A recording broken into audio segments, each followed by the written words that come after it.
other question, Ramon, which may not be such a popular one to ask there, which is you talk about stopping all mining, stopping extraction of fossil fuels, presumably. What about Bolivia's own dependence on petrodollars? Yes, we understand that. But as I said, this is a process. We are not trying to stop that immediately because we understand that that is not possible. But we have enough technology to develop new sources of energy, okay? And we don't have to depend anymore on the oil or other fossil fuels that are contaminating Mother Earth.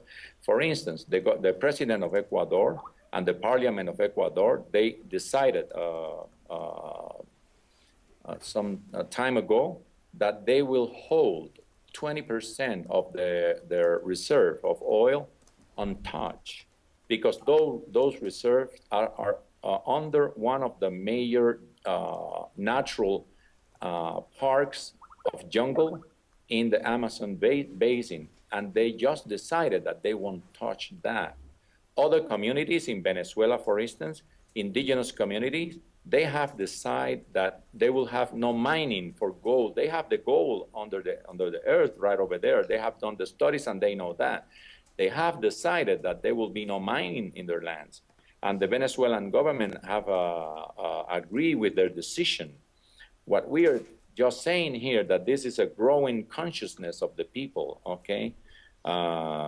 Because raping mining, like the open sky mining, which is a raping of Mother Earth, to dig gold or diamonds or any other thing, any other metal, they shouldn't be allowed anymore. So we are also saying that those corporations or companies that do that, they will have to repair the damage provoked on Mother Earth immediately, okay? Mm-hmm. So yes. So if I'm understanding, what you're saying is there'll be a period of transition to allow different kinds of energy to be developed, from more respectful, renewable energies to be developed. Yes. And that after that period also there will still be pressure to make sure that what damage has been caused is healed as fast as possible. Is that correct? What I'm saying is simple.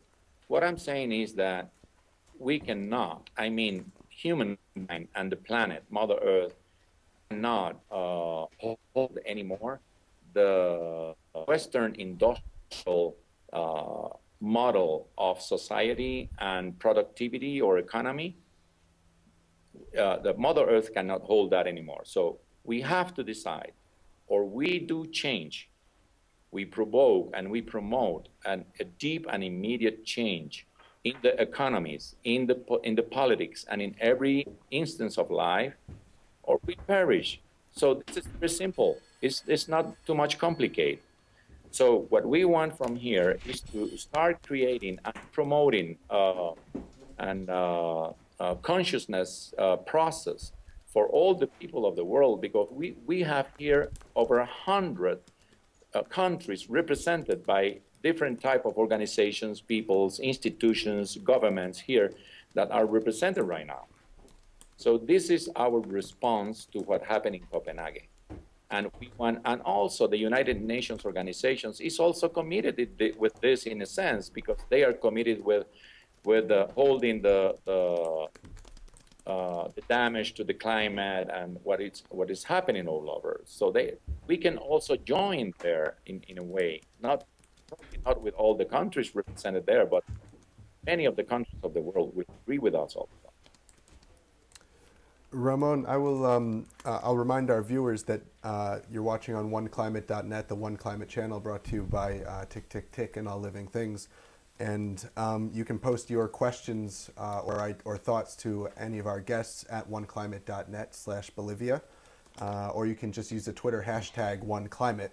Ramon, we just had a point come in from one of our viewers named Alistair, who says, surely there's a problem that people in the UK and US don't want to be held accountable by a tribunal. So how would you respond to that? Well, in the first place, as I said before, that depends on the people of those countries, okay? if the peoples of those countries, and I'm sure that in both countries there are a lot of organizations, base organizations, community organizations that will go along with what is happening here. They will uphold this process here. So it's up to you people from your country to make pressure on those organizations, corporations, or either parliaments, okay, or congressmen and women in the U.S. if you want those countries to be held accountable. But besides that, what I also said is that those countries, they have corporations in other countries, like Bolivia, Venezuela, Ecuador, Brazil, many places. So if in Bolivia, for instance, we found that one of the U.S. or United Kingdom corporations are violating the environmental laws of the country, we can take them to the tribunal and they will be held accountable there. The U.S. government won't be able to do anything against that legal process because they don't have jurisdiction, but we do. You understand? Yes. Can you tell us specifically? You mentioned a few, but just list off the countries that you believe are going to submit themselves to the tribunal. Well, basically, it will start by Latin America. Okay, so most of the countries of Latin America, they will be submitting themselves to the outcomes of the conference here. Most of the countries? Yes, at least of South America. Okay? Okay. Yes, at least of South America. And do you have any word if any other countries in other parts of the world will be submitting themselves, or do you have any belief that they will? Well, probably some countries from Africa. There was a vice president of one of the African countries here, okay? And he said that he will go along with the decisions of the conference and the tribe. Can you name that country? Hmm? Are you at liberty to tell us which country? I forgot. She wasn't there. I don't recall now, but I can give it to Joanne later, and she can give it to you. Great. Okay. Well, it's really interesting. And Alistair, who's writing in on the oneclimate.net website, also wants to know if you have any update or any news on this idea of a global referendum that we heard is being organized for potentially the time of COP16, which will be held in Cancun later this year. Yes, I don't have too much information because I have been working in the Mother Earth Declaration.